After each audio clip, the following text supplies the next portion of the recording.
Eu sou o Fábio Rangel. Eu sou o Rodrigo Carvalho. Eu sou o Daniel Cavalcante. E eu sou o Gabriel Gaspar. E está começando agora Enquadrando, o seu podcast de cinema.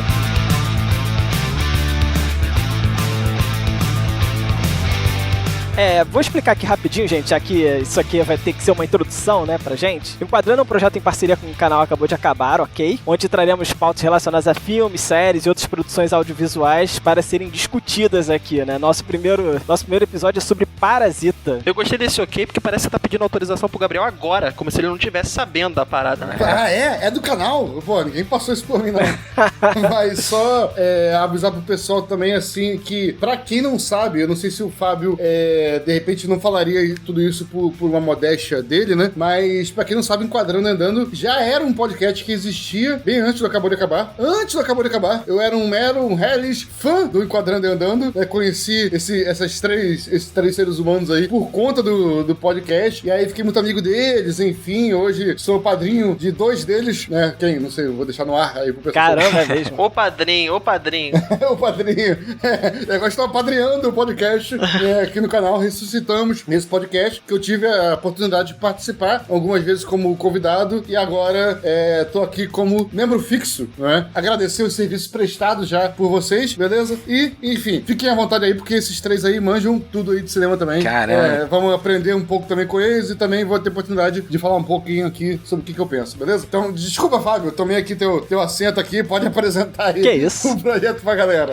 Por favor, Gabriel. Então, Gabriel assinando embaixo aqui, tá? Ok? Nosso primeiro episódio, então, é sobre Parasita, filme do Bong Joon-ho. E esse é o último filme a ganhar o Oscar de melhor filme, né? O Palme d'Or em Cannes, o Oscar de melhor roteiro original. E, além disso, o Oscar de melhor filme estrangeiro e direção, né? Então, é um filme que traz... Tem bastante bagagem pra gente discutir. Não, assim, Parasita também, cara, se a gente for ver as listas que estão saindo no YouTube, principalmente, sobre os grandes filmes da década, cara, Parasita muitas vezes vence como o melhor filme da década, né? Então, assim, não deixa de ser o filme a ser escolhido pra gente poder começar esse podcast, cara. Ou recomeçar o Enquadrando, como falou o Gabriel, que é uma honra, Gabriel, gravar com você novamente, recuperar esse projeto, né, junto com Acabou de Acabar. Cara, temos uma longa trajetória aí pela frente, geral tá muito empolgado aqui. Vamos lá, tamo junto. Eu acho que no final a gente só tá gravando o que a gente faz toda vez quando se encontra, né? Então, no final das contas, não é muito trabalho, né? É isso, mas é exatamente isso, é uma conversa, né, de 4 amigos aqui sobre cinema, e a gente quer que os ouvintes se sintam presentes nessa conversa aqui de bar sobre cinema, sobre filme, sobre série. É isso aí.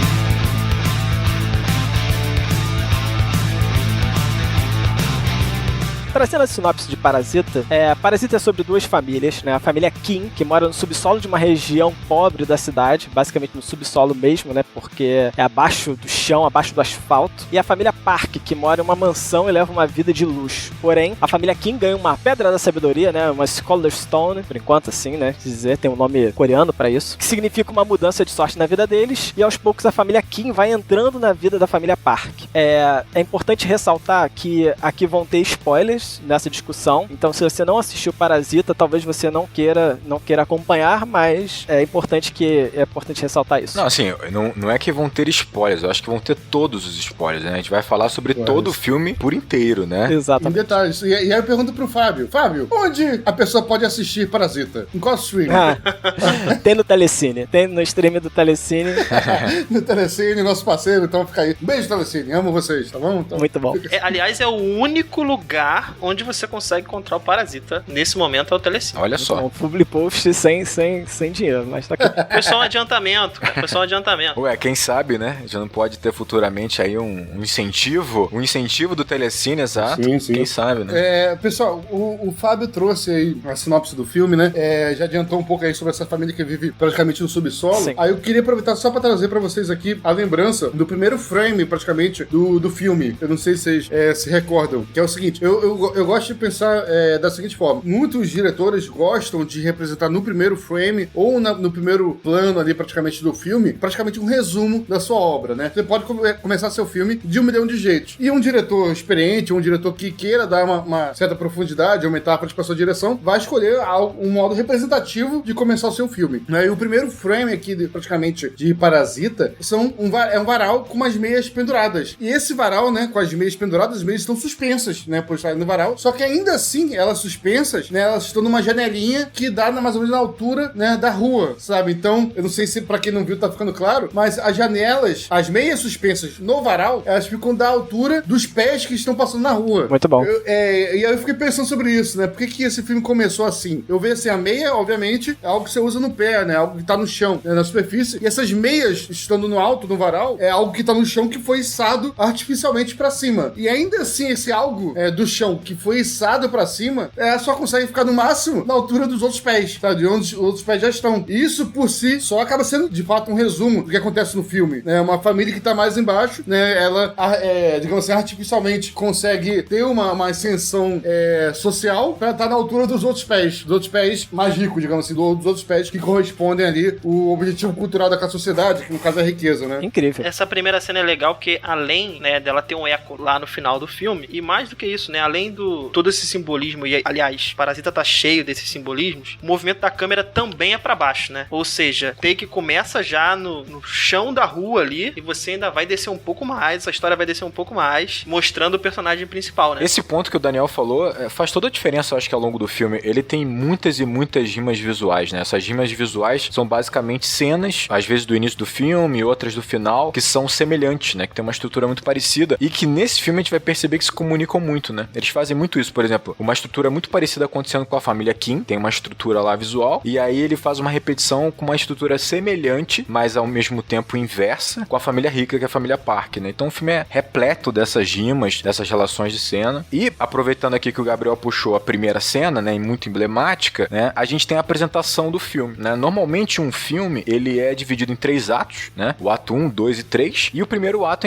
a gente chama de apresentação. E qual é a função dessa apresentação, né, desse primeiro ato? É como o próprio nome diz, apresentar algo. Apresentar o quê? A família Kim, né? Então você tem ali os primeiros 10 minutos de filme, basicamente a gente entendendo o quão pobre eles são. Mas não é só isso, né? A gente consegue entender também um pouco mais das relações entre os familiares, né? Que apesar de serem muito pobres, né? Enclausurados naquela casa no esgoto quase. Parece um esgoto, né? Sim. A janela deles parece, na verdade, um bueiro, né? Parece que estão vendo a rua de um bueiro, né? Parece um respirador, né? De bueiro. Exato, né? exato. A janela deles. Exatamente, parece um respirador. Mas a gente vê também, nesses primeiros 10 minutos, o quanto eles são, de alguma forma, unidos, né? De alguma forma próximos, não só por uma questão física, a casa é muito pequena, mas próximos também em suas relações, né?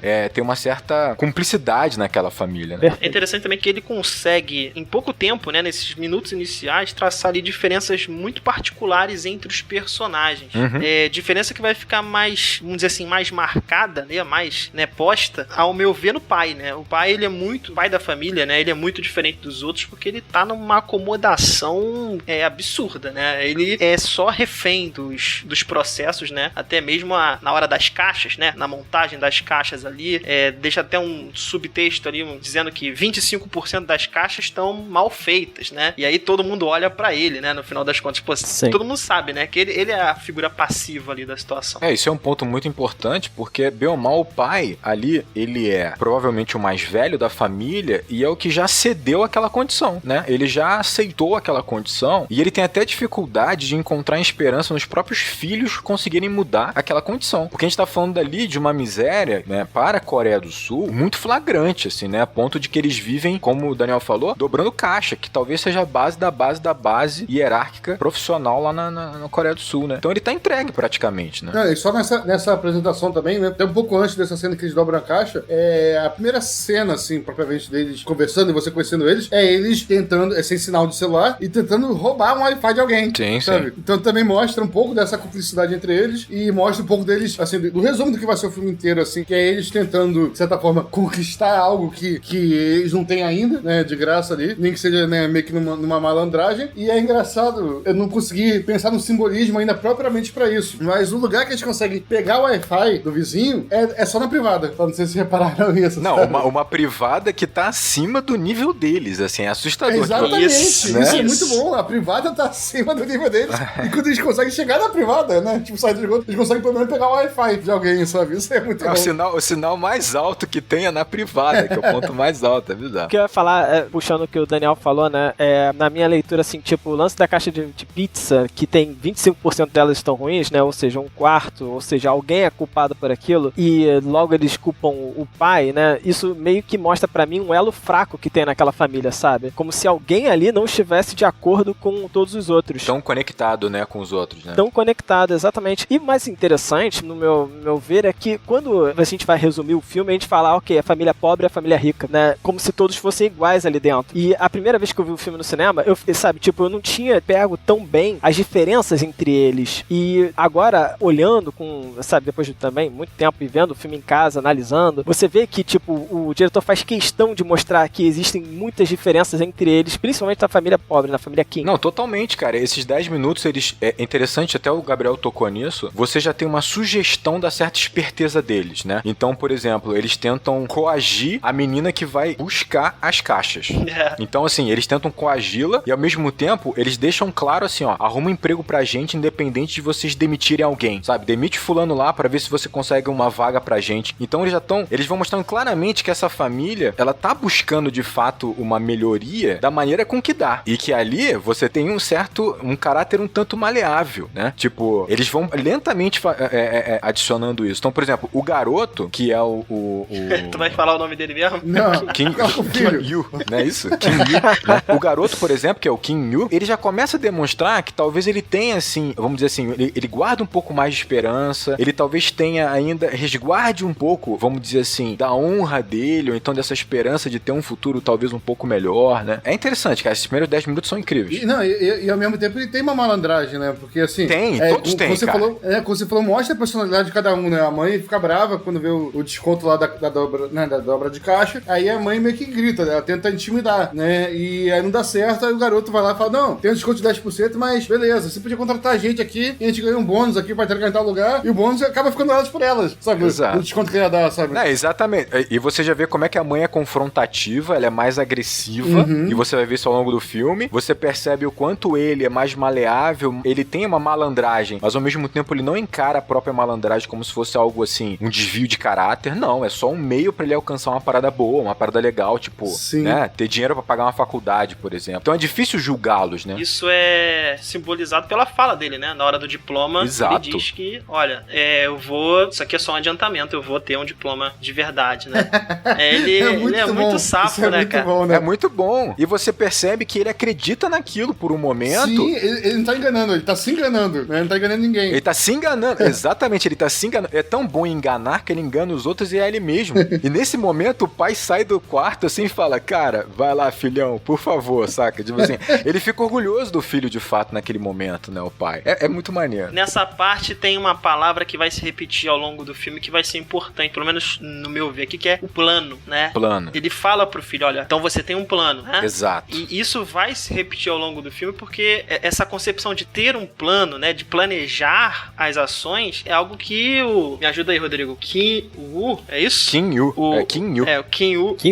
Que o Kim Woo, ele tá baseado nesse plano, né? Ele tá traçando ali milimetricamente o que fazer junto com a irmã e a gente vai ver no final aí que esse plano não vai dar tão certo. E a concepção de ter um plano ou não, né? Que vai ser problematizado também depois. A gente vê que o papel de cada um, né? Principalmente nessa estrutura de tabuleiro. É que o garoto, né, o filho, ele é o que bola os planos. A filha, ela é, digamos assim, a principal performance, a principal jogadora desses planos. Executora. Exato. A mãe é a confrontadora, né? A que, na hora da briga, é que se conta. E o pai é o peso que eles estão tentando levar junto. É um certo peso mais conformado, exatamente. Né? E durante esses 10 minutos iniciais, há um reforço grande fazer a relação da família com insetos, com parasitas, né? Momento em que ele dá um peteleco num percevejo, momento que, pô, o mais incrível, né? Passa um cara... como é que é o nome? Detetizador, né? Isso, detetizador. Sim. Passa um cara detetizando a rua e ele fala, não, deixa a janela aberta porque a gente vai ser detetizado de graça, a nossa casa. E no fundo parece que eles estão morrendo ali, eles que estão sendo exterminados, né? Parece até,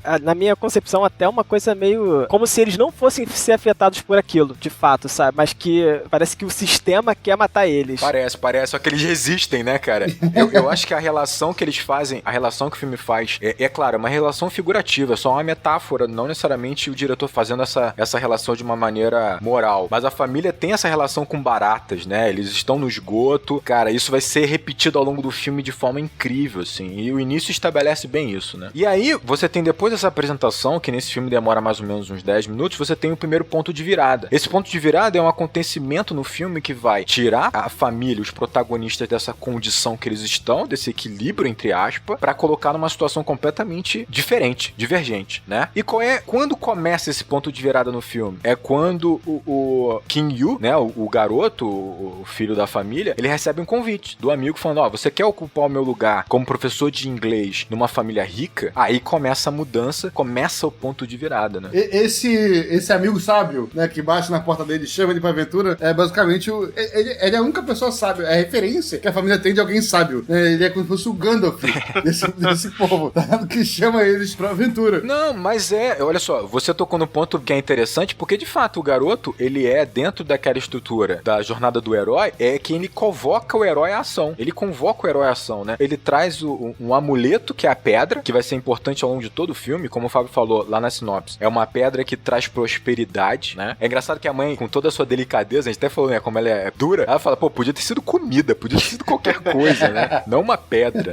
O legal dessa pedra, né, ele é um elemento super misterioso, né, que traria um bom presságio, mas é estranho você também perceber que os personagens, eles meio que, eles depositam, né, uma confiança, depositam a própria sorte, né, a essa pedra, que é um objeto tão mundano, sabe? Como se, tipo, eles estivessem de fato buscando um atalho na vida. Exato, sabe? exato. É tipo ganhar na Mega Sena, né? Você contar com uma coisa muito rara. Concordo total. Estão buscando atalho o tempo todo, né? Ou até depositando a esperança de felicidade em um objetivo externo a eles, sabe assim? Exatamente. Agora que eu tenho essa pedra, beleza, agora eu posso subir de vida. Agora vai. Agora vai. E é legal como a família vê, né, esse amigo dele como realmente uma pessoa iluminada, né, de boa índole, mas o cara também é mó pilantra, né? Ele tá ali, não, você não precisa do diploma, eu indico você. Não, ele pede pro garoto tomar o lugar dele porque ele acha o cara inofensivo. Sim. Esse é o que é o ponto. Porque é mega ofensivo, né, na verdade. Caraca, velho. Ele acha que o moleque é inofensivo e não vai conquistar a menina que ele já tá de olho e quer casar, cara. É realmente... A malandragem da malandragem, né? Só que... a malandragem é a malandragem. O mal do malandro é pensar que todo mundo é otário, né, cara? Esse é o ponto. Assim, na Coreia do Sul, de fato há essa mitologia em volta dessas pedras de prosperidade, né? E aí eu fico imaginando que, essa família de fato tá se agarrando a ela como se fosse a última luz no túnel, né? O último âmbar ali pra que eles tenham algum tipo de mudança, né? Essa pedra e esse convite iniciam uma série de eventos que vão fazer com que essa família ocupe territorialmente, aí usando geografia agora, a casa, né, do Spark. E aí eu vou chamar a atenção aqui, porque eu acho que o diretor, ele conseguiu fazer uma coisa muito legal com a questão do território mesmo, né, com espaço. Sim. Primeiro que para chegar na casa do Spark, existe uma ladeira que todos os personagens vão passar ao chegar na casa. Eles sobem a ladeira, né? Ou seja, para chegar na casa do Spark, você tem que subir a ladeira. Para você chegar na casa do Skin, você desce 1 milhão de escadas, né? E é legal que quando o garoto entra pela primeira vez na casa do Spark, a porta não abre toda. Ele tem que se espremer para entrar naquele território. Ele não é dali. Ele é um intruso, Ele né? tem que se espremer para entrar na casa, irmão. Ele é uma barata entrando na fresta. Ele é uma barata, exatamente. Ele é uma barata se esgueirando e entrando pelo cantinho, assim, tipo, total, cara. Você tocou num ponto bem interessante, né? O filme, ele tem uma fotografia bem díspare e ele deixa bem clara essa estrutura física, né? A casa, né? É o casulo, né? Vamos dizer assim, da família Kim, é o mais baixo do mais baixo. É o fundo, é o fosso total, né? E pra eles chegarem até a casa do Spark, é subida, assim, é uma escadaria gigantesca, com uma rampa gigantesca, é tudo gigantesco. Eu acho que no contraponto, os Spark não estão no nível da Terra, né? Enquanto eles estão no subsolo, né? A família rica não tá no nível do mar, digamos assim. Ele tá acima. Exato. Tá bem acima. Muito acima, bem acima. E aí você tem uma diferença também de espacialidade, né? A casa do Skin é minúscula, enclausurante, né? E o diretor faz uma questão de manter o mesmo tipo de fotografia, de filmagem, de plano, e aí fica tudo, cara, apertado, assim. Chega a ser angustiante você estar com eles na casa do Skin. Quando tu chega na casa do Spark, na mansão, naquela casarão, é um casarão, né? É tudo muito amplo. Tem muito sol. Tem um plano que eu não esqueço, que é se não me engano, é do pai. Ele chega na janela, o pai do Skin, né? Do Kim, da família Kim. Ele chega na janela e ele tenta capturar um pouquinho de sol, sabe? Um pouquinho assim. Aí ele faz uma expressão tipo, cara, que bom, um pouquinho de sol. Enquanto que na casarão dos Sparks é amplo e um jardim gigante, sol.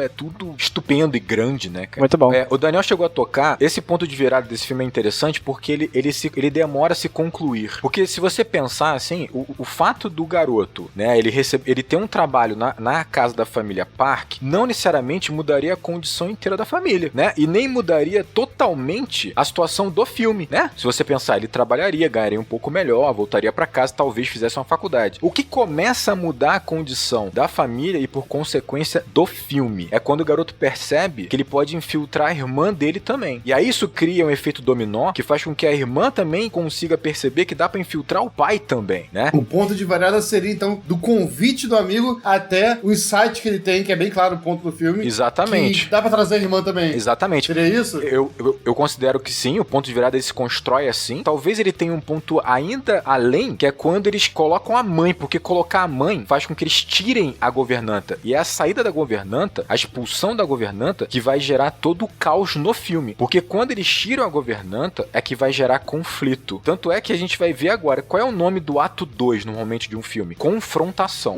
Confrontação é todo o miolo do filme, onde você vai ter todo o conflito do filme, até a resolução do filme. E ali é quando tira a governanta, é que você vai ter conflito. Porque até esse momento, é simplesmente, cara, a família Kim, sabe? Enrolando e totalmente sobrepujando a família rica. Totalmente, não tem conflito ali. Eles estão só dançando a música deles, da malandragem deles. É, só um detalhezinho. Na hora da discussão do carro, né? Que é a primeira discussão ali que vai gerar uma outra palavra que vai ter um impacto importante no filme, que é o cheiro, né?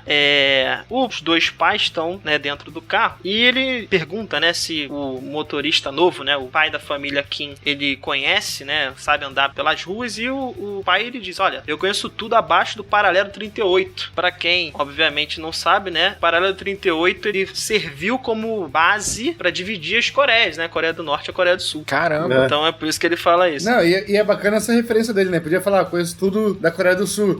Só que a gente não usar essa palavra abaixo. Conheço tudo que tá abaixo da linha tal, sabe? Não, e torna mais íntimo mesmo, né? Gera uma intimidade. A gente percebe o quão íntimo ele é com essa região, né?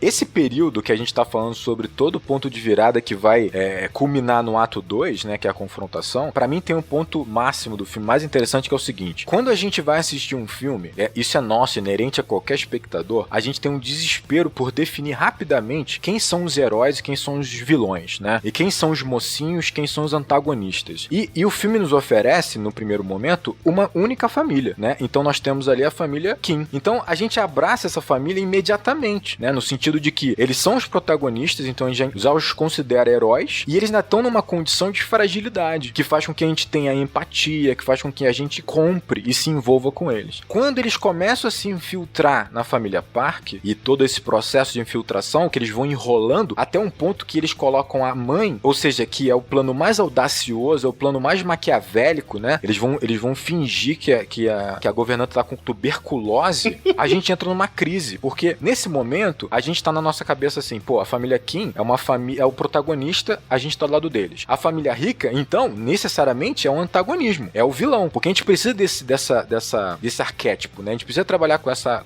estrutura. Essa dicotomia, né? Só que a gente começa a ver a família Kim trapaceando, enrolando. E você vê a família Kim prejudicando outras pessoas também, que não são a família rica, que a gente já tomou como antagonistas natural da família pobre. Prejudicando outras pessoas que são pobres também.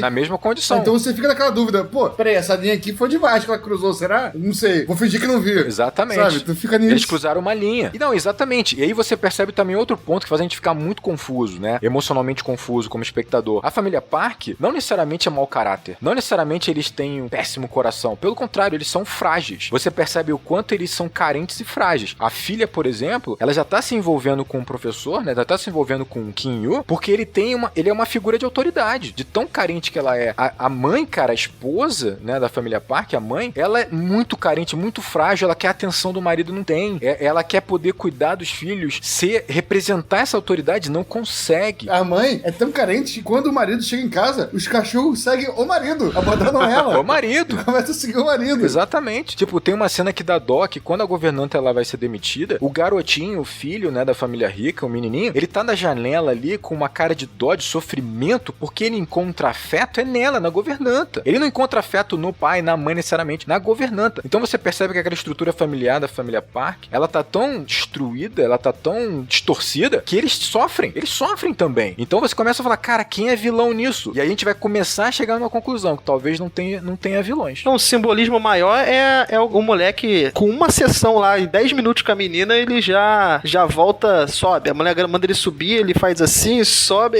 Em 10 segundos a menina conseguiu, cara. Ele já tá educado, ele já tá disciplinado, né? É exato. Totalmente, ele volta totalmente domesticado. Falta atenção, é isso, falta atenção, falta cuidado, né? Só pra fechar, então, esse ponto de virada, então, ele vai trabalhar a ingenuidade da família Park e também esses problemas que eles têm, que na verdade a vida deles que parece perfeita olhando de fora, não é, né? Não é, exatamente. O filme, nesse momento, ele trabalha esse jogo de poder. Nesse momento, quem tá com poder é a família pobre, por incrível que pareça. Troca-se de poder. No primeiro momento, fala, pô, é a família rica, sem dúvida nenhuma. Perfeito. Eles têm o poder, eles têm autonomia, né? Eles estão no topo da pirâmide. E durante esse filme, quem tá com poder nesse jogo ao longo do filme é a família King. Mais que isso que o Rodrigo falou, a gente vê, na verdade, a família pobre não só tendo poder, como abusando do poder. Abusando do poder. Da família rica. Exatamente. E sem nenhum tipo de escrúpulos pra lidar com pessoas que estão no mesmo nível social que eles, né? Como se eles tivessem, de fato, eles compraram tanto o papel de que eles são superiores, que eles arrasam a galera, né? Arrasam o motorista, arrasam a empregada. Eu acho assim, o filme ele não estabelece claramente essa questão tão simples de moral e caráter. Eu acho que é assim, a família Kim, ele vê a oportunidade e eles tão ávidos por essa oportunidade. Por exemplo, o que a gente tava falando, o pai volta à vida. O pai volta à vida. Ele não tinha vida antes. Ele é apresentado dormindo sem camisa no quarto, meio jogado, cansado, perdido. Aí ele volta à vida. Eles estão atropelando, manipulando, atropelando e até mesmo outras pessoas da mesma condição que eles, como a governanta, que eles estão ávidos por aquilo também. Eles estão meio cegos nesse momento, né? E ato 2, então, é quando a gente já terminou toda a entrada da família Kim dentro da família Park e finalmente vem o momento em que eles ficam sozinhos na casa, correto? Que eles já tomaram todo o espaço. Exatamente, que é uma cena emblemática, né, cara? É uma cena extremamente tensa, na verdade, né? Essa janela, a gente tá ainda meio que querendo torcer, né, pra família Kim ali, e aquela janela gigantesca da casa deixa eles totalmente expostos, né? Na frente tem meio que uma mata, uma floresta ali, né, que a floresta tradicionalmente é algo que a gente não sabe, que a gente viu no filme A Bruxa, né? Um dia talvez a gente faça sobre esse filme, mas é algo que é misterioso, algo que a gente não sabe se tem alguém da floresta olhando pra você, e você vê eles estando expostos para aquele vidro gigante e estando confortavelmente ali parados. Só essa estrutura, essa dinâmica da casa, essa geografia, deixa a gente já tenso, né? Embora a gente saiba que eles não estão, que talvez eles estejam abusando um pouco do poder deles, né? A gente fica com medo por eles. Eu digo até mais, Gabriel, assim, que é como se a natureza deles estivesse encontrando a natureza, né, propriamente dita, né? Porque eles estão expondo a natureza deles ali agora, né? A casa que não contemplava a natureza deles, agora tá vendo essa natureza, né? Não, e você percebe uma relação que fica muito clara, que quando eles estão em volta da mesa, parecem baratas no lixo, né? Isso. Tipo assim, é tudo jogado, é tudo espalhado, é uma sujeira que a gente não tá acostumado a ver naquela casa, e é isso, a relação é direta com baratas, né? Com ratos, né? Os diálogos dessa cena são muito importantes pra gente entender como uma família tá interpretando a outra, né? Eu separei uma questão aqui, que é justamente uma fala. O pai da família, ele posiciona a seguinte frase, ele fala assim, olha, a mãe da família Park, a senhora Park, ela é uma pessoa rica, mas ela é legal. E ele é confrontado diretamente pela sua esposa, né? Ela não é rica, mas é legal. Ela é legal porque ela é rica, né? É fácil ser generosa e legal e atenciosa quando você é tão rica, né? E você não tem que ficar buscando seu sustento a cada dia, né? E aí a gente tem um outro posicionamento aqui, dessa vez da filha, né? Da Ki-Jung, né? Ki-Jung, que ela diz assim, o pai novamente, ele tá perguntando, né? Pô, será que os funcionários que a gente tirou daqui, será que o motorista, ele conseguiu um novo emprego? E a filha automaticamente fala, vamos parar de falar disso, vamos falar da gente. Tô cansado de falar dos outros, vamos falar da gente. Já mostra também essa falta de preocupação deles com os demais, né? Não, eu não vejo como falta de preocupação, assim, ali, como eu falei, eles estavam cegos, eles voltam a enxergar um pouco, por um momento. Eles voltam a retomar a realidade, eles veem, caraca, a gente realmente fez um cara ser demitido, a gente fez uma governanta ser demitida. Por um momento o pai fala, cara, talvez isso não seja certo. Sim. A gente agiu de uma maneira tão impulsiva, tão ávida por essa oportunidade, que a gente atropelou essa galera. A menina, cara, ela tá numa condição, e ela se mostra mais assim na família, não necessariamente ela é tão egoísta, mas ela tá assim, cara, essa é a nossa chance, a única que a gente tem. A gente não teve nenhuma. Uhum. Então, assim, é engraçado porque a gente julga, no sentido assim, pô, os caras foram mau caráteres, né, de trapacearem. Só que a gente tem que entender a condição que eles estão. Não é justificando o que eles fizeram, mas eles estão numa condição de miséria e que tem uma oportunidade. Quando eles sentiram o vento da oportunidade, eles se agarraram à parada, né? E aí veio uma sequência de erros. De fato, falando assim da diferença dos personagens, como o Rodrigo tá falando, você também, Daniel, eu também vejo como o Daniel que a filha, ela tem um pensamento bem mesquinho, mais mesquinho que talvez o resto da família. Que os outros, tem. Talvez ela esteja tão, assim, diferente que ela passa a riqueza no olhar dela, na forma dela tratar, sabe? Tipo, as pessoas... Ela, tudo bem, é uma atriz, né? Ela é perfeita, uma atriz perfeita que engana todo mundo. Mas ela é diferente. A cena dela no banheiro, na banheira lá, tomando champanhe, sabe? O garoto fala que ela parece pertencer àquele lugar, né? O garoto fala isso, Exatamente. Né? A única, né? Eu até falei isso no vídeo do Soul, né? Da animação da Pixar lá no canal. Mas tem essa parada mesmo, assim, de...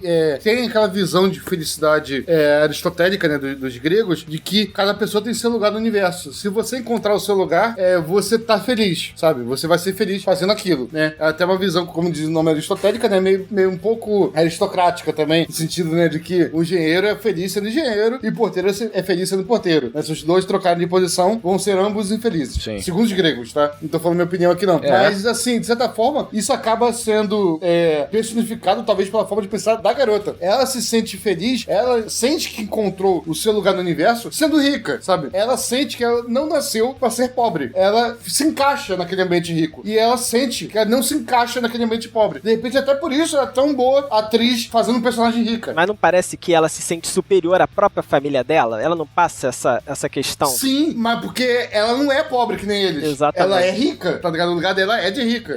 E aí complementa o que o Daniel tava falando, justamente, né? Não, faz sentido, assim. Eu acho que essa cena também tem um elemento que é muito importante, que é o seguinte. Há um momento de tensão dentro desse jantar, deles comendo e bebendo, que é entre o marido e a esposa. Ela faz uma brincadeira com o marido, né? E chamando ele de barata, relacionando ele a uma barata. Ela faz isso diretamente. E ele se ofende. O que é interessante é que ele fica enfurecido. Ele fica tão enfurecido que ele toma a esposa pelo colarinho, né? E aí os filhos se assustam, né? E ele finge que é uma brincadeira. Você percebe que isso é uma preparação pro final do filme, né? Da maneira com que ele vai se ofender tanto em ser relacionado com uma barata, ou ser relacionado com a pobreza, ou ser relacionado com uma condição inferior, né? Isso toma muito ele. É algo que toca muito ele, tanto que ele quase agride a própria esposa. Isso vai ser muito importante pro final do filme, né? Posso até colocar um ponto? Acho interessante você ter citado isso dele quase agredir a própria esposa, porque ele sempre é quem passa uma pequena linha assim com o Park de perguntar se ele, mas você ama sua esposa, né? Tipo, é sempre isso, sabe? E o Park meio que se ofende com essa pergunta, sabe? Sim. Só que ele mesmo quase agride a esposa ali. Cara, tu falou uma parada que é muito importante. Eu acho que, de fato, ele ama a esposa e tal, mas o ponto que eu acho mais interessante é isso. É como é o pai que sempre ele atropela o limite na relação com o patrão, né? Exatamente. Com a casa, né? Com a família Park. E tem uma frase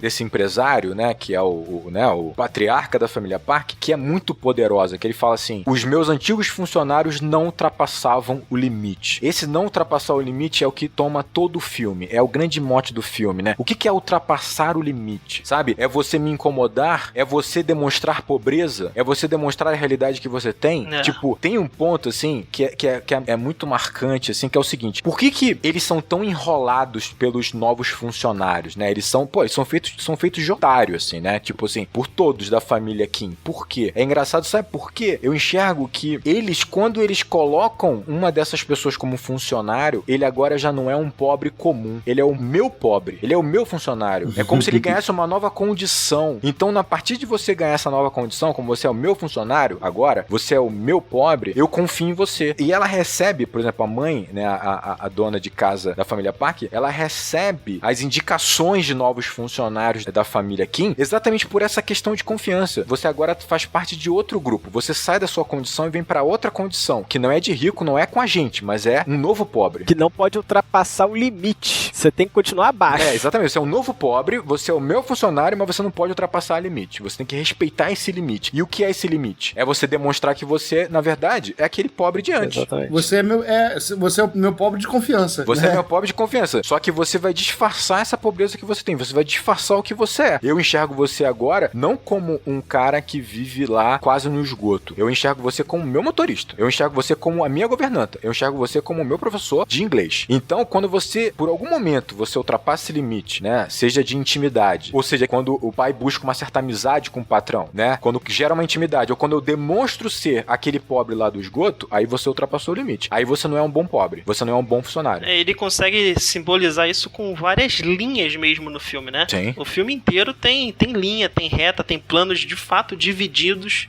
por questões físicas mesmo, né? Que vão retratar aumentar essa diferença de limite, de fato. E é isso que vai trazendo, isso que vai acumulando a raiva no pai da família Kim, no pai da família pobre. Vai acumulando. E quanto mais ele percebe que ele é tratado dessa forma, com distanciamento, né? Com não ultrapasse o limite, né? Você é meu funcionário, mas você não é meu amigo. Quando mais ele percebe isso, mais vai acumulando e um momento ele vai extravasar. É nessa cena aí de jantar de baratas, né, que a gente tem aí também a principal característica, né, que é acrescentada aí a caracterização deles como inseto. Sim, sim. Que é o odor, né? A primeira vez que é mencionado ali, a gente começa a reparar no filme essa diferença de odor entre as duas famílias, né? Pô, tem um momento que é muito incrível, assim, que o menininho, né, da família Parker, ele percebe, né, que o cheiro deles é o mesmo. Aquele cheiro é igual, O garoto percebe. Por que o garoto percebe? Porque o garoto, ele não cria essa estrutura, ele não enxerga aquelas pessoas como um mero funcionário, ou como eu acabei de falar, como o meu funcionário, o meu pobre. Não, ele encara ele como pessoas. Quando o garoto encara aquelas pessoas como pessoas, ele identifica o cheiro, porque ele tá envolvido com eles. Ele tá no colo da menina, ele agarra a governanta, ele passa perto do motorista, ele não tem essas reservas. Quando ele não tem as reservas, ele não tem esse bloqueio por essa máscara, ele sente a verdade, percebe a verdade. Eles são uma família, eles têm o mesmo cheiro. Uhum. E aí você começa o ponto de virada 2, né, que é a nova mudança no filme, na estrutura do filme, e essa mudança vai direcionar para a grande resolução do filme, né, pro ato 3, pro final do filme em si, que é quando a ex-governanta toca a campainha da casa, né, e tenta entrar naquela casa, aí começa uma confusão gigante. O filme não para mais depois disso, né? E aí, Rodrigo, eu queria voltar aqui no que eu tinha falado, que quando finalmente você descobre o que está acontecendo, né, que você descobre que tem uma pessoa morando no subsolo da casa, e os próprios Kim se incomodam muito com essa situação, de tipo, caraca, isso vai prejudicar a gente. A própria governanta vira pra eles e fala, nós somos iguais, sabe? Tipo, e eu acho essa frase que ela fala demonstra que ela tem uma empatia por eles, Sim. que eles não têm pelos outros, ou seja, tem uma falha moral de fato na família Kim. Não tem uma falha moral, mas a gente tem que pensar numa coisa também. Naquele momento, a família Kim tá um degrau acima. Eles são os funcionários, eles estão envolvidos com a casa. E naquele ponto, eles percebem e se colocam num distanciamento pra governanta, que tá num ponto muito frágil. Eu concordo com você que aí é uma questão talvez de caráter. Eu enxergo como eles estivessem cegos. Eles estão cegos, ávidos pelo aquele poder que eles ganharam naquele período. E eles não vão perder. Mas eu considero essa cegueira que você falou, Rodrigo. Você ficou realmente na dúvida aí se era um desvio de caráter ou não. Eu não considero nem um desvio de caráter. Eu considero uma cegueira natural do pequeno poder, digamos assim, sabe? Exato.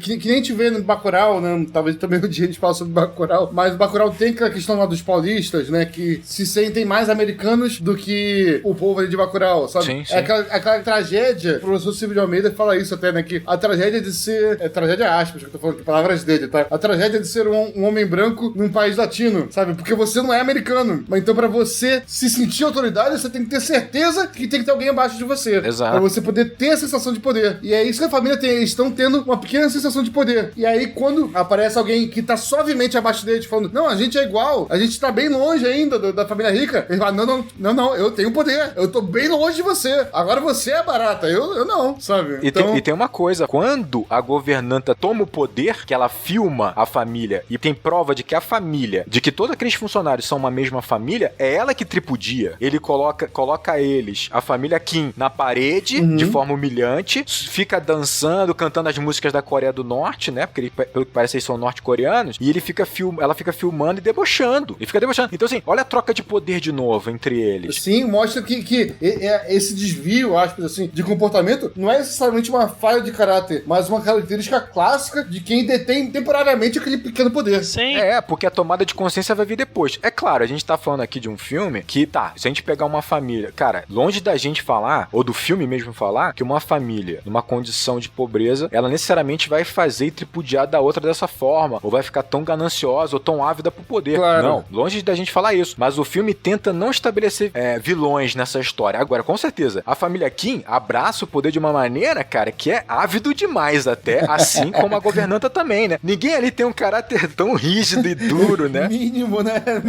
Assim. Sim. E finalmente, quando eles basicamente matam a empregada pra não deixar com que a família Park perceba a armação toda, né? Não, mas olha só, calma aí, tu colocou de um jeito bem pesado. É que na verdade quase é um por acaso a morte dela, entre aspas.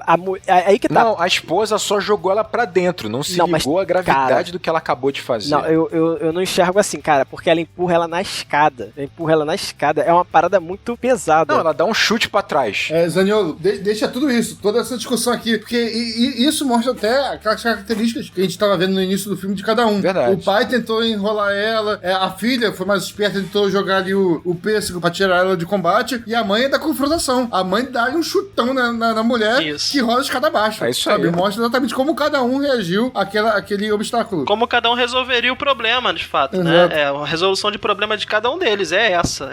A mãe vai na força. É isso. O garoto tentou chantagear ela, tentou conversar com ela, cada um tentou resolver de um jeito. Exatamente. Né? E a mulher acabou resolvendo. Ela não pestaneja, ela não sente remorso algum quando ela empurra e dá pra ouvir que a mulher tá rolando a escada abaixo, sabe? Não, sim. Assim, vamos deixar até pro Zaniolo, se ele quiser dar a opinião dele aqui, do que ele acha. Cara, pra mim foi claramente um assassinato. A mulher chuta a outra escada abaixo. Então, ela sabia o que podia acontecer ali. É que nem tu colocar um dedo na tomada e não querer ser eletrocutado, né? Mas enfim, Rodrigo, tu tá viajando, cara. Eu esperava bem mais de ti, viu?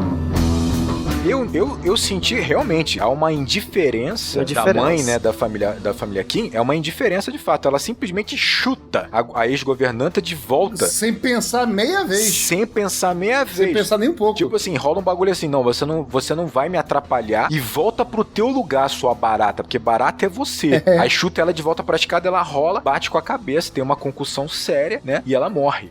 Essa ideia de voltar a barata é interessante, porque quando a família Park tá chegando, eles vão se esconder, né? Todos. Como baratas, todos embaixo de alguma coisa. É impressionante como os esconderijos de todos são embaixo de alguma coisa. Exato, é como você ligar a luz numa cozinha que tá com baratas, cada um vai pra um cantinho, sabe? Some e tal. E tem cara, pra mim o personagem mais intrigante é o cara que tá no bunker, é o marido da governanta. Ele é muito doido, porque ele tá há 4 anos naquele bunker, porque ele tem uma dívida gigante, né? Com o governo, se não me engano, ou com a agiota, não sei. Com agiotas, né? E, cara, ele venera a família Park, e principalmente o patriarca, né, Park, porque de alguma forma é ele que gera a condição pra ele sobreviver. É ele que gera esse bunker, é ele que gera a comida, porque a governanta, como diz o próprio Park, come por 2. Então provavelmente ela faz a comidinha pra ela e faz uma refeição pro marido pra ele poder sobreviver. E ele venera o cara e fala, ele me dá a condição de sobreviver, só que o Park nem sabe disso. Venera o cara como um deus mesmo, né? Como um deus, cara.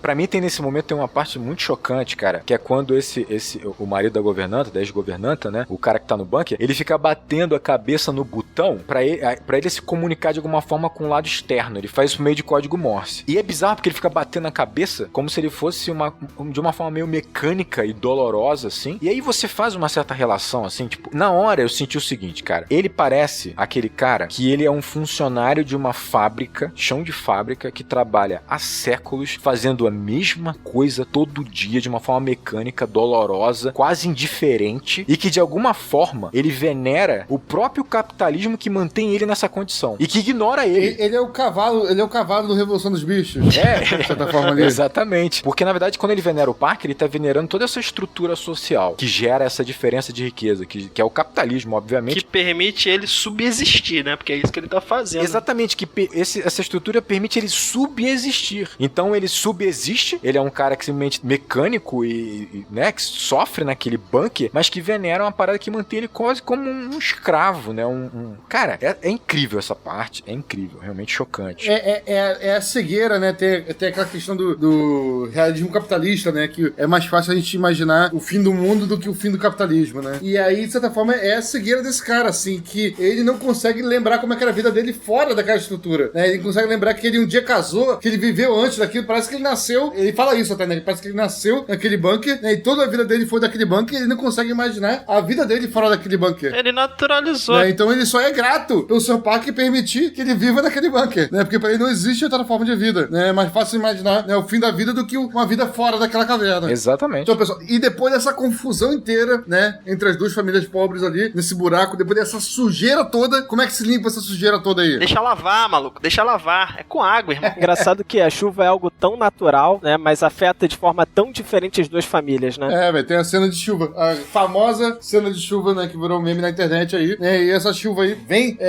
de certa forma, para destruir esse pequeno castelo de areia que eles tinham aí. Sim. Né? E ao mesmo tempo para acentuar as diferenças sociais entre as famílias. Mostrar, de fato, quem tá no buraco, né? E quem tá em cima. Não é uma questão só, basicamente, estrutural, não. Se você perceber, o garoto tá no quintal numa estrutura extremamente frágil. E na chuva ele consegue dormir com tranquilidade. Ele tá ali, tá protegido, né? É uma cabana. A estrutura da família Kim, né? Tá lá sólida, mas ela desmanchou, como o Gabriel acabou de colocar, né? E eu acho a cena da chuva interessante porque, como a gente tinha discutido lá atrás, eu concordo com o Fábio quando o Fábio coloca que a filha, né? A Kim Jung, ela tá numa situação que não é só uma situação de superioridade em relação à própria família. Existe ali uma falta, talvez, de humanidade. Não sei se é essa a palavra. Porque empatia, não sei se também é a palavra, mas enfim, eu fiquei tentando buscar o que seria. Porque quando eles chegam finalmente em casa e eles encontram a situação, né, como ela tá posta, cada um vai fazer uma coisa. E eles vão, se vocês repararem bem, eles recuperam objetos específicos, né? O garoto vai atrás da pedra. O pai vai atrás da medalha da esposa, o que mostra aí, de fato, uma certa ligação entre os dois, e ele, de fato, ama a esposa, como o Rodrigo colocou, né? A primeira coisa que ele foi buscar foi a medalha da esposa. A menina não. Ela vai pro ponto mais alto e ela acende um cigarro. Sim. Ela foi ali, ela se conforma com aquela situação e ela se desconecta. Ela não tá pensando nas perdas que ela teve. Ela foi ali, pegou o dinheiro dela, o cigarro, e ela tá simplesmente fumando. Eu acho que ela não aceita mais voltar àquela condição. Ela não se enxerga mais ali. A verdade é essa, né? Ela falou assim, beleza, não volto mais, não sou mais daqui, não tenho nada pra guardar daqui, acabou. Sim, e nessa cena da chuva, na verdade, até um pouquinho antes deles chegarem na casa, tem um diálogo também que eu acho muito importante também, sobre essa questão, sobre essa estrutura social, né, e sobre o problema que eles se encontram, que acho que é o filho pergunta, né, o que meu amigo faria numa situação dessa, né, e ela responde, ele não estaria numa situação dessa. Exatamente. Ele não teria o que fazer, né, mostra assim, ou seja, nós que estamos, já mostra também um pouco dessa, não é do caráter dela, né, mas dessa forma dela de ver o mundo, né, nós que estamos nessa situação, temos que ser capazes de fazer coisas que quem não está tão baixo quanto a gente faria. Eu acho que talvez ela, aí trazendo aqui pra uma suposição, tá? Talvez ela seja a personagem que mais enxergue a própria situação, né? A própria estrutura onde ela tá posicionada. Sem se acomodar, né? Sem se aceitar, né? Justamente por isso ela tá disposta a qualquer coisa pra vencer o que o sistema tá fazendo com ela, né? Então ela tá arriscando tudo, ela tá apostando tudo, no final das contas. Porque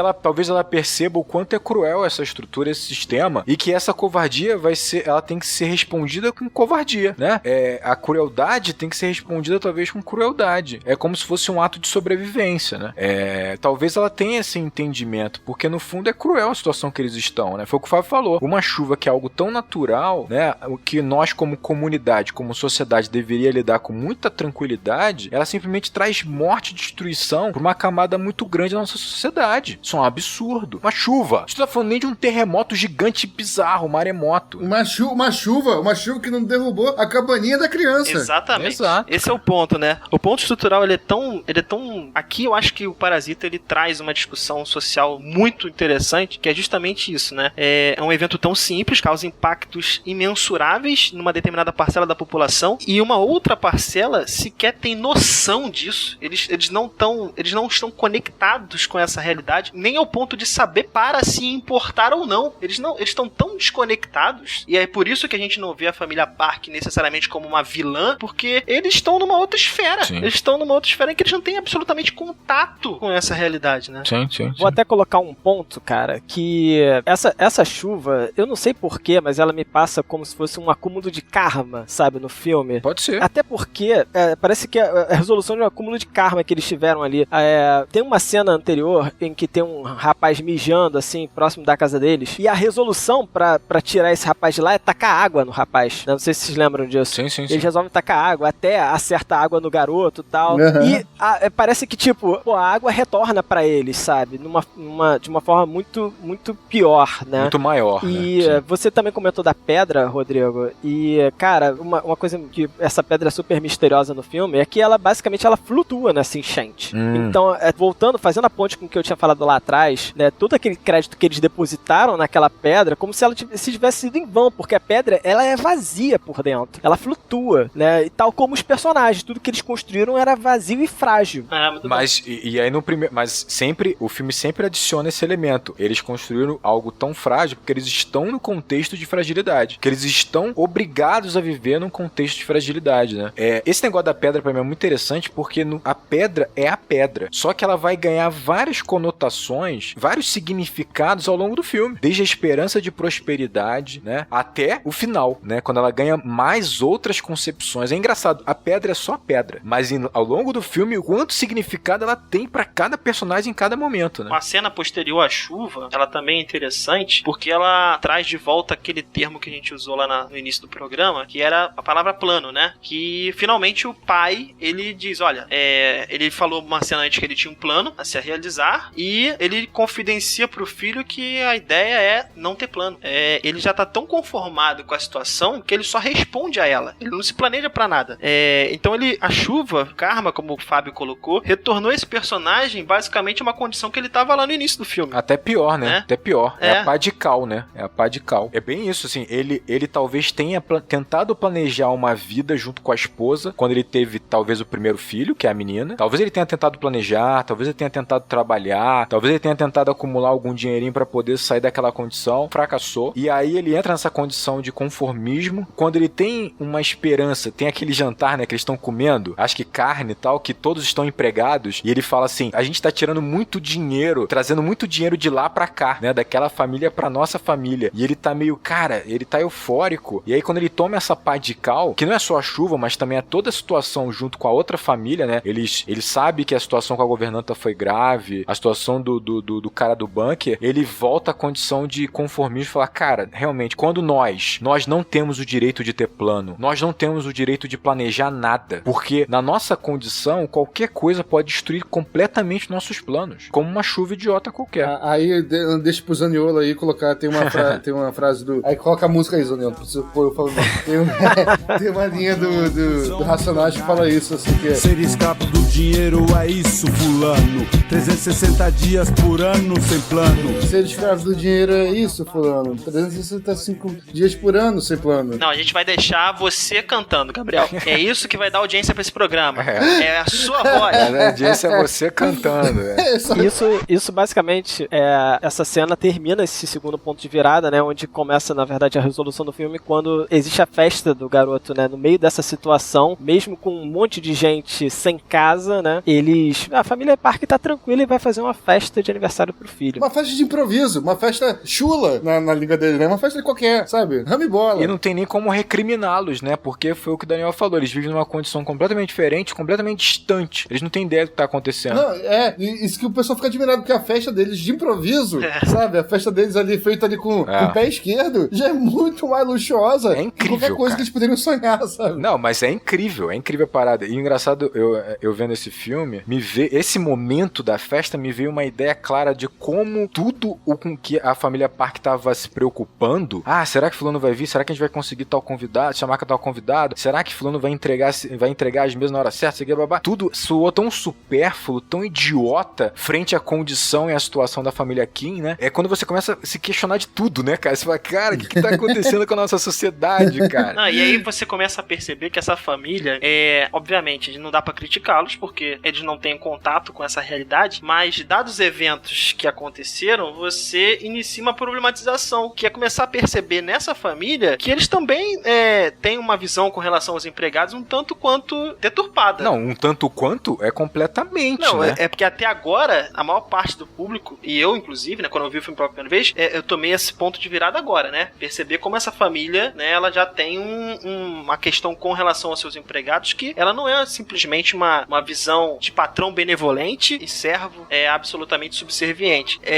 A cena que pra mim resume bem isso é a governanta, né, a mãe da família Kim, colocando as mesas no quintal e o cara pede pra ela fazer silêncio porque o garoto tá dormindo, né? A mulher tá levando um peso descomunal e faz menos barulho aí que o moleque tá dormindo aqui. E essa cena, ela traz a grande pergunta, quem é parasita de quem, né? Tipo assim, porque não tem vilão, cara. É o que a gente tava falando, a família Kim tem vários equívocos, mas a família Park também, ela é indiferente, ela não tem empatia, né?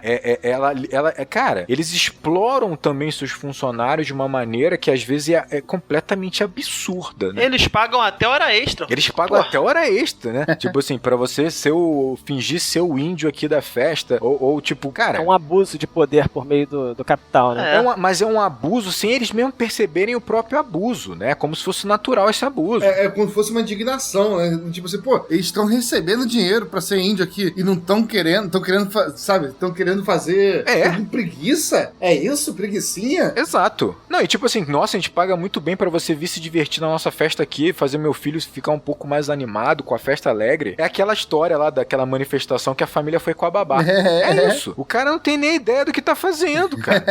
É exatamente isso, né? E vou até questionar vocês. Vocês entenderam qual é o trabalho do Park, do senhor da família Park? Porque o mais legal pra mim é isso, sabe? Tipo, quando a gente vai discutir, cara, quem é parasita de quem, né? E falar em sociedade, sabe? Tipo, que a família Park parasita a sociedade. Me questiono isso, sabe? O que ele faz da vida? Não, a gente não vê em momento nenhum ninguém da família Park trabalhando, né? Só quem trabalha de fato são as outras pessoas. A gente sabe que ele tem um emprego, eu não sei exatamente o que ele faz no emprego, o filme não deixa claro, né? Mas a gente não vê em momento nenhum ele de fato trabalhando, né? O filme não mostra isso. Você vê ele numa reunião por meio de um aquário, né? Você vê ele numa reunião numa sala de um aquário. Aparece ele numa reunião avaliando o trabalho de um terceiro, né? Sim. Agora é o trabalho de um terceiro. E parece ter a ver com uma questão meio de tecnologia ali, 3D, de óculos, não sei o que lá, que teoricamente parece ser algo tão supérfluo frente à realidade, sabe, das famílias Kim, né, cara? É bizarro demais. Sim. E é isso que tu falou. Eles estão no topo da pirâmide, mas eles são sustentados por todas as outras camadas da pirâmide. Né? Tem aquela famosa frase, né?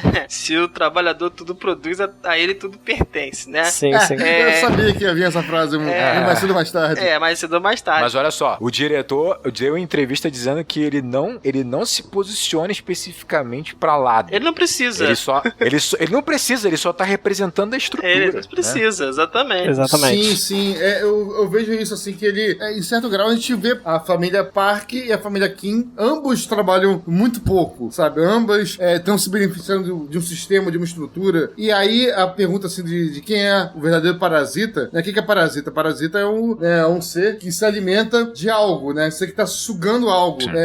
Ou seja, se existe o parasita, existe o hospedeiro. E quem seria, assim, pra gente definir primeiro quem é o parasita, a gente tem que definir, de repente, quem é o hospedeiro. Quem tá sendo sugado pelo parasita. E aí, na minha concepção, são os hospedeiros, né? Todos nós somos os hospedeiros, no final das contas, né? Sim, eu vejo o hospedeiro como, no grau, na visão do filme restrita, talvez o hospedeiro seja a própria casa, sabe? Porque tudo se desenrola dentro daquela casa, como aquela casa sendo uma representação micro da sociedade, né? E o hospedeiro macro seria, obviamente, a sociedade como um todo, sabe? Mas dentro da visão do filme, os hospedeiros são a casa, né? E a casa já tem ali, né, seus parasitas dominantes, que são, digamos assim, a família Park, a família rica, aqueles parasitas que vivem ali um bom tempo, já estão numa situação confortável. A casa recebe novos parasitas, que são a família Kim, né? E a gente acaba descobrindo que já existia naquela casa ali, no intestino, lá embaixo ali, parasitas mais antigos, que já viviam lá há um bom tempo. Então,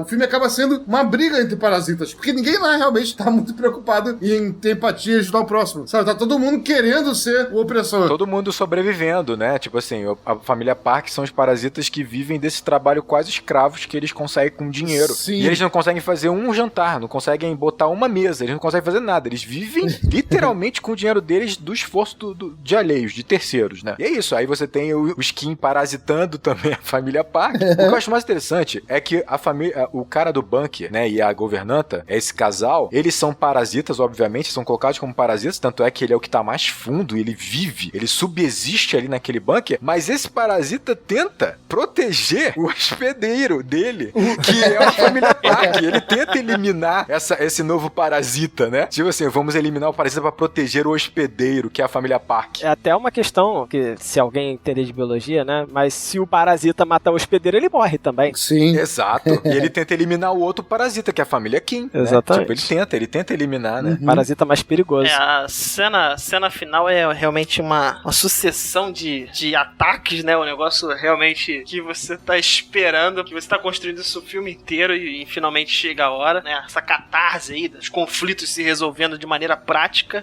Porque você tem a festa na família Park, né? De aniversário pro garotinho, improvisada, mas aí eles querem a presença dos funcionários, que a família Kim, coitado, né? Tá num abrigo. Então assim, eles saem numa condição terrível incrível pra trabalhar numa festinha do filhinho lá da família Park, né? E cada um dos membros da família tá preocupado de uma maneira diferente com um problema que tem que ser resolvido, que tá, né, como o Gabriel colocou aí lá no intestino da casa. O garoto, no diálogo com a menina, ele fala que ele vai descer ainda mais. Ele diz exatamente isso. Você vai aonde? Ele fala, eu vou descer ainda mais, né?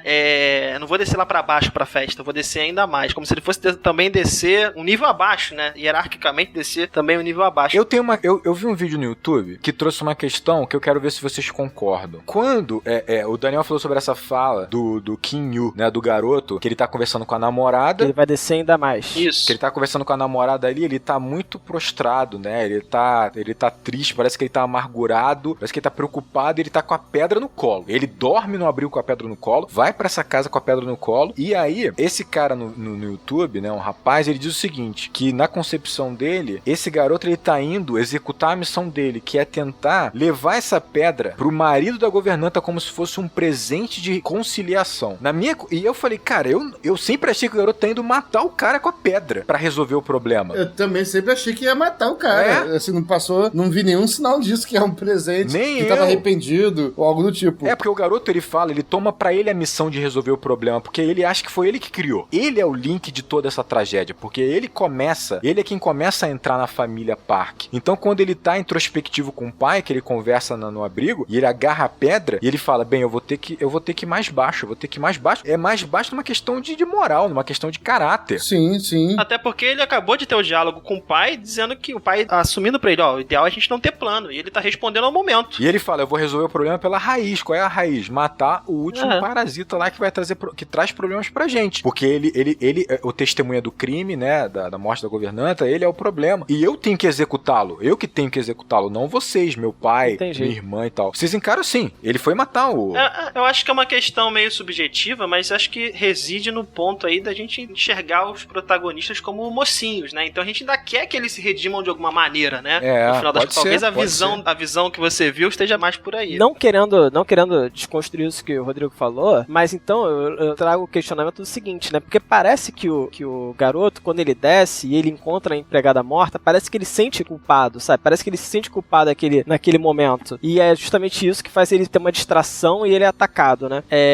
Você não acha que de repente, tipo, ele de fato tava indo lá tentar solucionar de alguma terceira forma, sabe? Não necessariamente matando o cara, mas tentando conversar, porque ele sempre foi disso, ele sempre foi do diálogo e da diplomacia. Será que ele não tava tentando trazer isso de uma forma inocente? Só que eu acho que ele tá numa condição nova. Eu acho que ele tá numa condição nova de desespero. E aí, eu acho que é muito simbólico a pedra que era um símbolo de prosperidade ou de esperança se transforma num símbolo dessa tragédia. Eu acho que ele vai sim tentar matar. Mas se ele quisesse matar, por que ele não simplesmente ignorou? Porque o cara não consegue sair dali de dentro. Porque esse que é o ponto. Tipo assim, eu acho que ele tem que executar pra que eles possam finalmente ter tranquilidade. E aí, quando ele desce pra executar o cara, que ele se confronta com a morte da governanta, ele entra em choque, porque ele não tá preparado pra isso.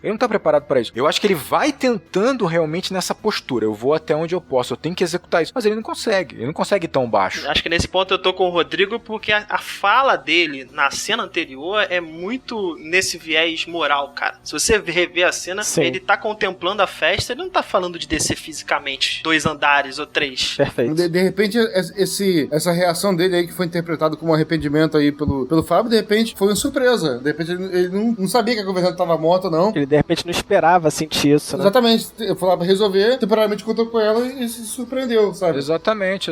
Ele tava destruído, cara. Ele foi se sacrificar. Eu acho que ele foi se sacrificar porque ele sabe que matar aquela pessoa vai destruir com ele. Vai destruir com todo tipo de visão que ele ainda tem, humanitária, uma visão de esperança que ele ainda tem. Vai acabar com ele. Só que aí ele desce, fraqueja nisso e ele é destruído do mesmo jeito. Porque aí ele recebe a pancada. Ele que recebe a pancada. Ele é destruído do mesmo jeito, né? Então, quando ele desce mais baixo, ainda que ele não execute, ele não volta igual. Ele volta destruído. Porque aí, obviamente, de forma material, de forma objetiva no filme, ele é atacado pelo cara que mora no bunker, né? O cara joga a pedra nele, assim, na cabeça dele, né? E aí ele volta completamente destruído. 2 vezes. Mas o que me chamou mais atenção disso tudo, cara, revendo o filme, revi o filme hoje, né? Aquela catarse de ataques e consequências, né? Muito sangue. Algo que tá sendo construído, né? Você tá esperando o conflito acontecer e, de fato, ele explode. Ele acontece, né? Ele explode, exatamente. E você fica, inclusive, ali vendo a reação dos personagens, né? A filha consegue fugir com o garoto, né? Nas costas. O pai quer pegar a chave do carro pra levar a criança que desfaleceu para o hospital, enquanto tá acontecendo algo absolutamente absurdo no quintal, né? Os funcionários estão morrendo, né? Os funcionários deles estão morrendo. Cara, exato, o parque nesse momento, ele mostra o quanto ele é indiferente, assim. O garoto desmaiou de choque. E enquanto tem uma mulher esfaqueada. Exatamente. É uma desproporção. Não é uma mulher, cara. É tipo assim, é a funcionária dele. Os funcionários dele estão sendo assassinados na frente dele. E ele ignora completamente. Joga a chave, pelo menos, né? Joga a chave. Naquele momento, eles não são mais os funcionários. Eles voltam a ser os pobres de antes, os pobres, né, que não significam nada pra ele. Nada, cara. Tu não é mais meu funcionário. Você agora é só um corpo no meu quintal que eu tenho que correr e fugir. É bizarro. Eu vou proteger minha família e tchau. E o ato de botar a mão no nariz, né? Ao pegar a chave, dá o gatilho, né? Palavra que tá muito em moda agora, né? O gatilho pra que o pai da família Kim, ele transborde, né? Ele chegou no limite dele, ele passou. E o mais curioso é que o pai ali da família rica, da família Park, ele coloca o nariz, a mão no nariz, né? Nem em referência ao pai dos Kim. É referência ao maluco lá que tava no porão. Nesse momento ali, eu acho que ele acaba tendo, aspas, uma certa empatia, né? Ele se coloca no lugar do cara, né? E responde pelo cara, digamos assim. Enxergou o cara como igual, finalmente. Finalmente. Enxergou tanto o cara como igual que a opção de fuga vai ser o ponto de origem desse personagem, né? Ele vai retornar ao subsolo da casa. E o que me chamou muita atenção, cara, e acho que a gente pode discutir um pouquinho, é que ao entrar na casa, ele tira o sapato. Ao entrar na casa, no momento de fuga, ele retirou o sapato. Nossa. Isso está tão naturalizado na cabeça dele, tá tão imbricado na essência, arraigado, né? Que ele vai respeitar as normas daquele hospedeiro, daquele sistema, daquela estrutura, ao tentar voltar para casa num momento de absoluto desespero, cara. Então, assim, isso abre margem para muita interpretação, obviamente, mas, cara, isso me chocou demais. Eu falei, cara, como é que pode, né? A gente naturaliza tantas coisas que a gente não se questiona. Porra, ele precisava disso naquela hora? Será que isso era importante pra ele naquela hora? É um detalhe bem interessante. Não, e pensa numa coisa interessante. A gente tava falando que o rapaz, o cara que tá no bunker, o esposo da ex-governanta, ele já tá numa condição em que ele basicamente subsiste e ele venera a própria estrutura que o mantém como escravo, que o mantém subserviente. Aí você percebe a trajetória do pai da família Kim. Ele, no início, ele tá acomodado na situação dele, conformado com a pobreza dele, mas ainda tem uma certa autonomia. Tanto é que quando ele vê a esperança de galgar socialmente, ou a esperança de ver o filho, por exemplo, ir pra uma faculdade, né? Ele se energiza, né? Ele cria autonomia, ele ganha força, mas aí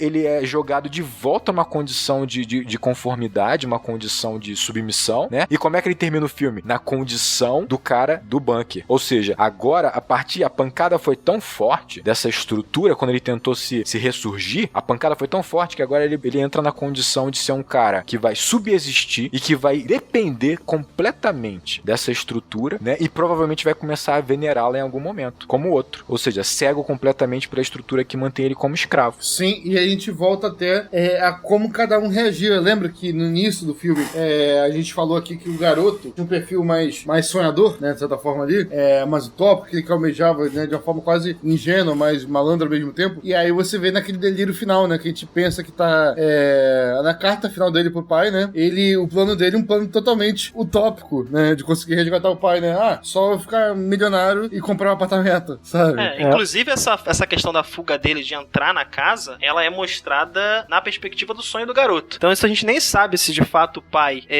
de fato está dentro da casa ou não, porque a gente vê essa cena na perspectiva do garoto. Não, e na perspectiva de um garoto que levou uma pedrada na cabeça, foi internado e talvez não tenha voltado à condição de racionalidade, de consciência. A partir daí que ele leva a pedrada, Sim. tudo pode ser só uma ilusão, tudo pode ser só uma miragem do garoto, completamente tudo, né? Mas sabe que eu gosto da ideia do pai preso dentro da casa, porque traz uma... Não, eu acho que ele tá preso da casa sim, e a cena final, em que a gente mostra o garoto de fato na pobreza, eu acho que ela de fato, entre aspas, é real. De fato acontece, no filme, Não, sim, mas eu gosto da cena, da ideia dele estar preso dentro da casa, né, e da fantasia de, cara, beleza, pra libertar o meu pai, eu só preciso ficar milionário e comprar a casa. Porque na fantasia da gente isso é tão possível, Sim. mas o sistema é tão forte, de tal forma que, tipo, é inalcançável. É inalcançável. Se isso fosse possível, eles não precisavam ter feito tudo o que fizeram no filme. Era só ter ficado milionário. E beleza. Exatamente. O grande mérito aqui do sistema é ele de fazer com que você ache isso possível. Exato. Isso plenamente possível. E seja passivo. E seja passivo por conta disso, né? Exatamente. A liberdade do pai dele está condicionado agora a ele mudar de classe social, o que, na nossa realidade, estaticamente é hiper improvável. Exatamente. A gente cai na meritocracia, né?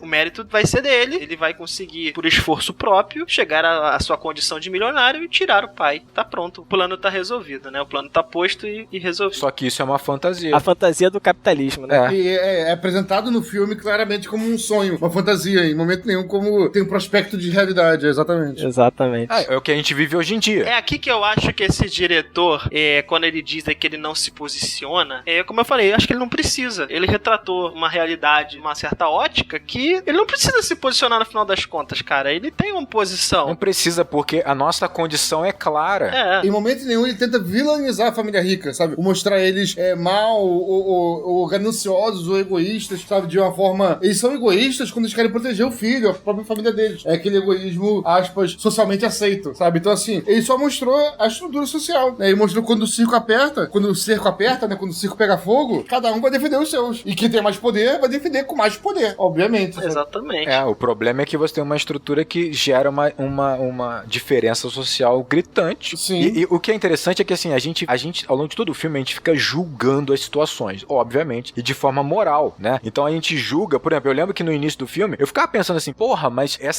os filhos da família Kim são tão inteligentes, tão capazes, por que eles não conseguem ganhar dinheiro de forma honesta? Por que eles não conseguem sair dessa condição com a inteligência que eles têm? Olha o meu julgamento, olha o meu preconceito. Ou então até falando, né, pô, aquela família rica, ela é tão boa, ela jamais faria as malandradas que a família pobre fez. Jamais. Mas como falou a menina na cena da chuva, ela jamais estaria naquela situação, sabe? Então não tem como a gente saber se ela faria ou não aquilo, sabe? Não, a gente percebe ao longo do filme, principalmente com o final, a pobreza gerada por essa estrutura é tão cruel, a condição dessas famílias é tão cruel que você não tem o direito de julgar a atitude delas, porque você não está na condição delas. Ponto, cara. Sabe o que eu acho mais assim, que mais importante no final das contas disso tudo que a gente discutiu, assim, é que, porra, cinema tem uma capacidade de trazer a gente pra reflexão da nossa própria realidade. Sim. E muitas vezes, cara, a gente tem essa reflexão que nós fizemos aqui, a gente projeta isso numa outra sociedade, mas a gente tem a incapacidade de fazer isso com a nossa, cara. Cara, a gente tá falando de Coreia do Sul, irmão. Sim. E se você replicar essa mesma situação, dessa desigualdade, o que ela pode proporcionar no Brasil, cara... No Brasil é pior. E nós quatro, estamos em metrópoles, né? São Paulo e Rio de Janeiro. E nessas realidades, essa discrepância já é absurda. E se você replicar isso pro interior do Brasil, cara, assim, ao mesmo tempo que os personagens do filme têm que ter empatia, falta empatia, né? A gente precisa também fazer esse exercício, né? A gente ignora essas condições. Não tá só no filme, não tá só na obra de arte, né? Não tá na nossa realidade, cara. Cinema é isso. Cara, é um problema inerente a uma sociedade construída nesse sistema econômico. Nessa lógica, exatamente dentro dessa lógica. Nessa lógica. E tipo assim, eu me peguei vendo quantas vezes eu, no Rio de Janeiro, um calor infernal, quando eu tava naquele período de frio intenso, eu falava, nossa, vou dormir num friozinho. Graças a Deus, Esse frio intenso tava muitas vezes matando morador de rua, sabe? Pessoas em condições de rua, cara. E olha como é que é difícil a gente ter essa visão. Não, bom mesmo é no sul, que até neva, cara, né? A gente fala isso quando tá no calor do Rio. Pois é, cara. Assustador. Ó, o diretor, ele comenta uma coisa interessante, que ele fala assim, que ele precisava, até por uma honestidade em relação aos espectadores, né, o público, colocar a cena final de que tudo aquilo foi uma fantasia e de que a condição real do rapaz, do Kim Yu, é a pobreza, que ele não vai resgatar o pai, né? Ele fala, eu precisava ser honesto. Fazendo espelhamento da cena inicial, E fazendo espelhamento exatamente, a situação final deles é exatamente a mesma inicial. Eu uso o mesmo frame, né, das meias no varal. Não, sim. Tem um agravante, porque a câmera desce, vai mostrando o Kim Yu na primeira cena, ele ainda tá meio que engolfado por sol, por luz. Na cena final, é só escuridão. Ele conseguiu estar numa condição pior ainda, porque agora ele não tem a irmã, ele tem o pai preso, ele tá numa condição também, não só emocional como psicológica, cheia de danos, né? Cheia de danos, na mesma miséria, ou talvez numa miséria pior. E aí o diretor fala uma coisa muito interessante que ele fala assim, eu fiz um cálculo pra meio que ter uma noção de quanto tempo o Kim Yu, na condição dele, conseguiria ter dinheiro pra comprar aquela casa. Aí ele encontrou a resposta, 540 anos. Cara, fica a informação aí pro pessoal. Fica a informação aí. Caralho, mano. Tem uma informação aqui também, baseada na minha cabeça. Eu ouvi isso em algum lugar. Danilo, depois tu comenta aí, vai estar certo, eu vou te mandar, vou pesquisar isso. É que a probabilidade de uma família, de um membro de uma família pobre alcançar um status social de classe A no Brasil é de 9 gerações. Na verdade, esse dado que o Daniel deu é ainda pior, tá? Não são 9 gerações para uma família pobre atingir a classe A, mas são 9 gerações para uma família pobre sair das 10% mais pobres do Brasil. Então é bem diferente, é bem pior. São 9 gerações para subir bem menos, né? Então é mais grave o dado. Esse dado é do site É o País, o link tá aqui embaixo na postagem. Cara. Então assim, é muito cruel a gente chegar e falar, pô, por esforço próprio. E aí eu acho importante essa cena final, de fato, né? O diretor ser honesto e falar, pô, por esforço próprio ele vai conseguir tirar o pai dessa condição. Cara, não. Como o Fábio colocou, né? As probabilidades são muito pequenas disso acontecer. No Brasil, 9 gerações. Vou ratificar isso depois aí, vou mandar pro Marcelo. Marcelo, bota aí depois. Outra informação aí, pessoal. Só pra enfatizar aqui, o Marcelo Zaniola, nosso editor, nosso fantástico editor, né? E a gente fica chamando ele e o pessoal não sabia.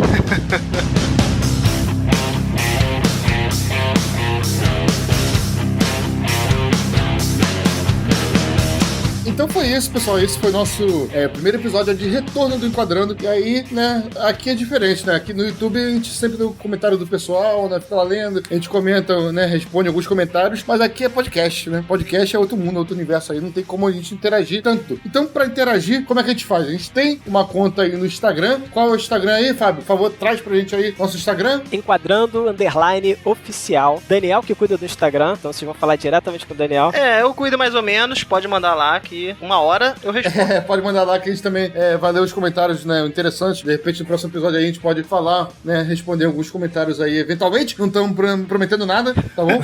E, né, se você é da época aí do e-mail, a gente promete que a gente vai ler, tá? Responder, não sei. Mas a gente vai ler todos os e-mails que mandarem pra gente, né, e pode mandar pra gente pro nosso e-mail oficial do canal Acabou de Acabar, que é, Fábio, por favor. contato@acaboudeacabar.com.br. Você vai falar comigo. Exatamente. Diretamente. Exatamente. Direto com o Daniel e direto com o Fábio. Comigo ninguém vai falar, né? Sou muito inacessível. Não, mas eu tô sempre lendo, Pode entrar no teu Instagram, né? Pode entrar no teu Instagram. A gente filtra tudo aqui, como bom Corleones que somos, e passamos tudo pro padrinho no final. Se a sua mensagem for boa, vai chegar em mim, pode ter certeza. Tá bom? E a gente de repente lê, né, nos próximos programas aí, ou não, também. Deixa aí também sugestões aí de próximos filmes que a gente pode gravar, que a gente vai catar, ou não também, tá bom? É isso aí. E se despeçam aí, pessoal. Eu acho ótimo esse ou não. Acho ótimo.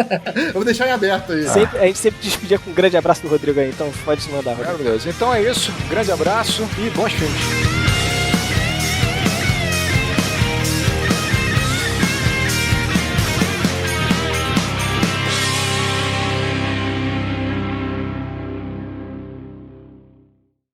E finalmente vamos para a cena da chuva, né? Onde eles são basicamente expulsos da casa, né? Dos parques. Você quer puxar dessa forma mesmo? Tipo assim, finalmente vamos pra cena da chuva? Ou você quer fazer uma linkzinho pra chegar lá? Tipo assim, o que aconteceu rapidinho, assim, para as pessoas lembrarem. Não, tudo bem, então. Tu vai assim? O Fábio desliga. Depois dessa pergunta tua, Rodrigo, ele não quer mais não, cara.